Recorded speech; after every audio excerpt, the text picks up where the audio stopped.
I typically tend to use a pattern rather than shapes of objects or images, recognizable imagery. I don't feel like a picture on my work is going to make it any better. So I kind of rely more on pattern.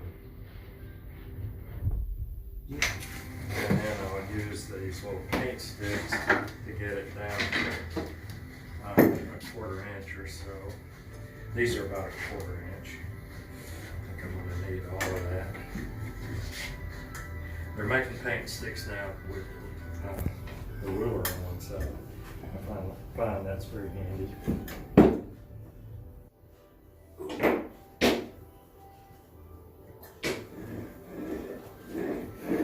And then that's one thing about a rolling pin. If you go off the edge, or if you go off the edge and then come back, it'll stick to the rolling pin after the rolling pin gets a little moist.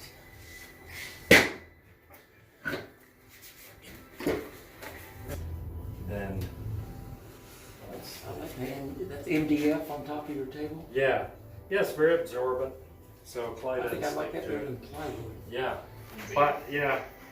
So I'm just gonna cut that straight at the top and the bottom. And on the ends, I'm gonna undercut it on one side and do a little overbite on the other end, so that when I join the sides, there's a little bit of an overlap there without the thickness. And then I think it's real important in hand building to always, as much as you can, finish the edge before you make your shape. So that, because it's easy to do while it's out flat, much harder after you get the wall up and it's a different shape. Okay, so I'll make sure that the commercial underglaze. And I sometimes make those. I don't always use a commercial underglaze, but it's handy. And you can get that in a lot of colors. I don't always cover the entire image. I kind of like the ambiguity of just leaving parts of it out. We'll see how that works. It may just look like a mistake, but usually I like it a little better. But that's just a choice. And then lift that up, makes a nice little image. Now you have to wash that or let that dry before you do the next. And then I have this little form that I made, and that is just plaster poured into a plastic. Actually, it was a glass jar, because it's got a little bit of curve here and it's a little bit round at the bottom. So I can take this.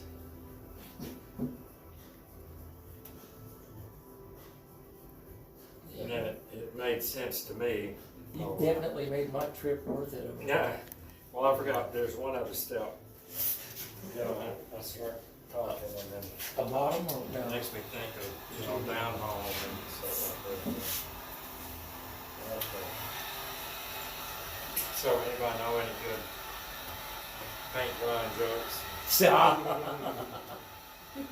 Actually, I don't use a heat gun except in a demo because. usually It's kind of dead air there, but usually I'll make a bunch of these, by a bunch I might make 6 or 8, and I'll put them on boards and set them aside and do something else, and then come back after that sheen has gone away. We're almost there, the last little bit's going away. Now, here's the real trick to preventing it from smearing, because I'm going to shape this, and this is still wet, and you can get fingerprints and just all kinds of smears, and it can look pretty awful. cornstarch. This is cornstarch. For a long time I used Felspar, but Felspar is aluminum silicate, and it's not good to breathe that. That's how people get silicosis. Yeah. So I quit using that. I mean, you'd have to inhale it for over a long period of time, but coal miners get silicosis. But when you're hand building, it's real important to keep your hands clean and dry. I mean, this is clean, and dry is just dry. Because every time you touch a clay is so sensitive to touch that it picks up a fingerprint. But that's why you like doing it. Yeah. All right. Yeah. Well, it's the beauty and the beast. There's so many examples of that in ceramics. Yeah, it's soft and sensitive, and it's easy to smear, but it's also And then it becomes hard as hell. Yeah. So I'm just gonna tack this together. Be careful not to really slide my hand over the surface, but rather just kind of. You've definitely done that Press it. before. I want to coax it in place and then put it back on this form. And then now I've got something to push against, but I'm not smearing, I'm just blotting.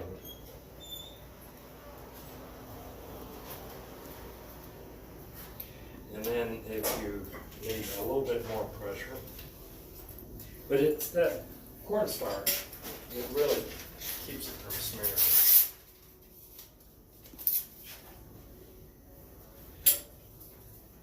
I like the little handle there, Seems like this should involve some kind of seance. It is in my mind. Really, what works better than that paddle is just a little block of wood. Something that you can just kind of roll over. And so you see that area where I didn't put the black slip, it kind of, I don't know. I think it just has a little fresher look, not terrible. Yeah. And then, I'm always kind of altering forms. I like to take this bottom and maybe push it into a little different shape.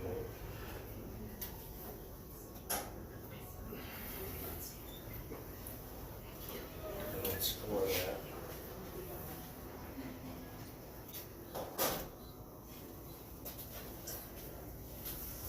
I don't usually use slip, especially with this kind of thing, because slip, which is just liquid clay, adds to the tendency for it to smear. So just a little water is. Oh, yeah. This thing's definitely worth the trip for what you work.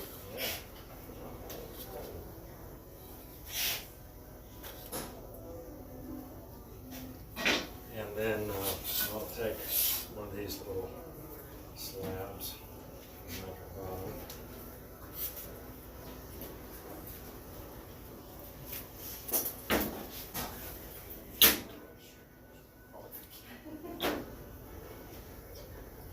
That's what I need to get some MDF.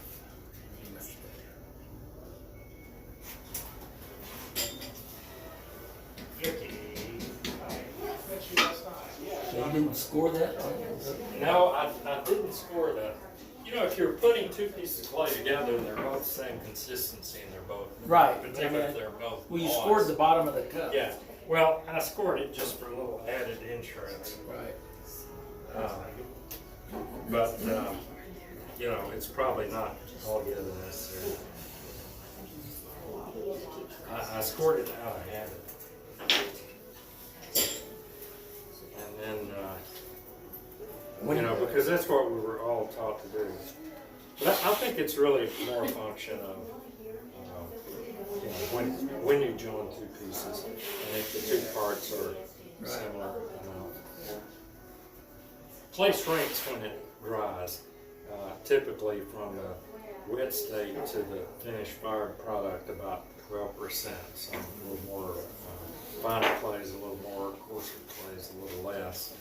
And Did the heat gun stiffen it?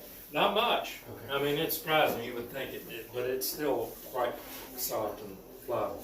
You just want the slip to be dry.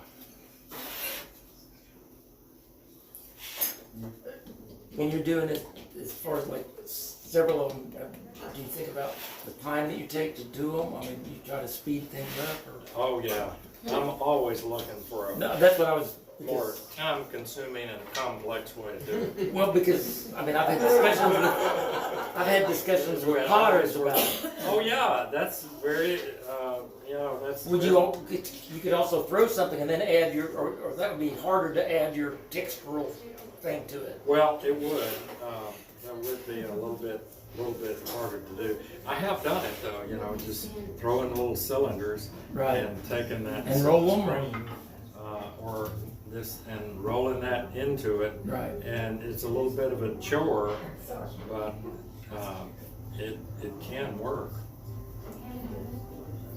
Like, it's also about the results you get, Yeah. I guess.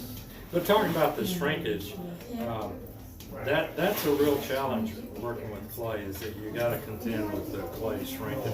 So if you put two pieces of clay together, one a little stiffer than the other, then the one that's more moist, it's kind of like a race. You got two horses and they have a beginning, they have an end. They're going the same distance. They're going 12%. Small. Yeah, but if one starts out ahead, then there's tension between the two, and then though they both eventually get dry, one is pulling on the other. And okay, so Are you gonna put a handle on that too? or no? yeah. So it's they're a little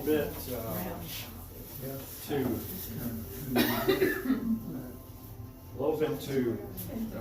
That one needs to stiffen up a little. So what I would typically do is flip this over, and the reason that works best to flip it over is because a number of things are going on.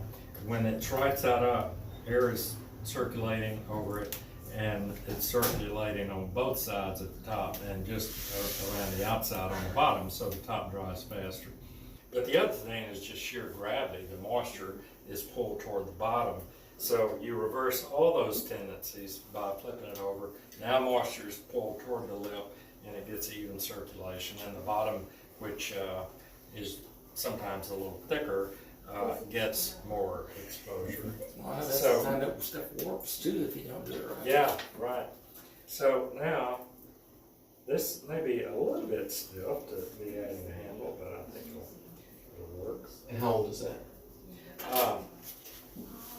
I made this one yesterday afternoon. And you keep them covered in plastic, or do you have a damp box? Well, I don't have a damp box, but Sorry. you didn't fall asleep. This has white line on it, I've already done it tonight. Was anybody watching when she fall asleep? Oh. It was enwrapped. That's Made a what- nice pattern though. There's your next cup, right there. So, for a cup this size, I would typically make a handle that is about, or start with a lug that's about 3.5, we'll say 3.5 inches long. And then round this end. It's a little thicker at the top end than the bottom end. And flatten that a little. And then another thing I like to do, because it helps make them stick, is make a little dimple in the end. And then go ahead and score that. I want to make sure that the end is symmetric. So I'm looking for a real, sort of a oval shape, because that fits your hand nicely. No sharp edges and corners. A lot of handles you see will be kind of blocky, and those always look real awkward to me. I don't even like handles. Yeah, well, these would be good as just little line cups. I want to put a little water there, but not there. Because that clay is drier than the. Yeah. I like handles, and especially here, that just sort of kiss the surface. They're not enmeshed with the surface. I get it. I'm married to it. therapist. What's the difference? It's not enmeshed. We even have to psychoanalyze candidates, yeah, I know. It just goes home. Well, that's one thing that my wife and I actually, you know, I was in art, she was in counseling and personal growth and marriage and family counseling, that sort of thing. And so she saw me as a real problem. You were a But, project. you know, we soon realized that there are a lot of similarities between art and That's why you're an artist. psychology, you know. Yeah, because it gives you a good subject to Yeah, work you're on. always looking for a little bit deeper meaning and some meaning to what you're doing. And, Yeah. and it's you're talking about me now. You know, it's always that kind of an internal pursuit. You know? Yep. And that's definitely what art's all about.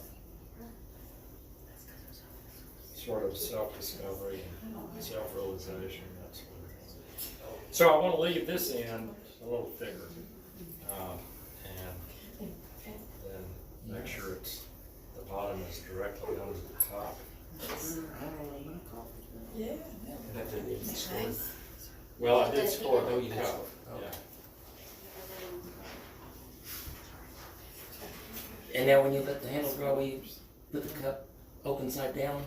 Yeah, So yeah. But I would usually come back and add a little lift. yeah, there you go. Oh, that's it. Beautiful. That's good. It's just. It was great watching somebody just work. You just have to worry about the inside where it connects to the, you know what I mean, where the bottom connects to the bottom of the cup. Worry about in terms of it Yeah, as far coming as, apart. yeah, and just, Well, it shouldn't. you know, so if it's setting good enough, it Yeah. seals. You Well, don't have to, I like, make it scored- completely smooth. Oh, You know what I'm well, saying, like, it doesn't, it's okay if there's a, I don't know what little word I'm saying. goobers down there. Well, if you got goobers, this is a goober deal Okay, right okay. That's why I use a brush to do it. That's a good one. I like that. Is that a technical term? Because that would be my concern. Is that's an official artistic term? A goober getter. I like that. A technical term. But you can Oh, go I in see. there and kind of clean that up Okay. down. Middle school kids. And that helps well. I think, That's the word I'm looking for, like, I Goober would want getter? to admit, no. no. But it was welded, because like when I've done that, like you don't want to. Yeah. And that's kind of a little short bristle brush, so. Yeah.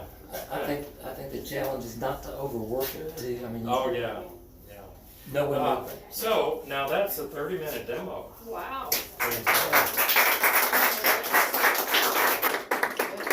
But I will do the silk screen one too, if anybody wants to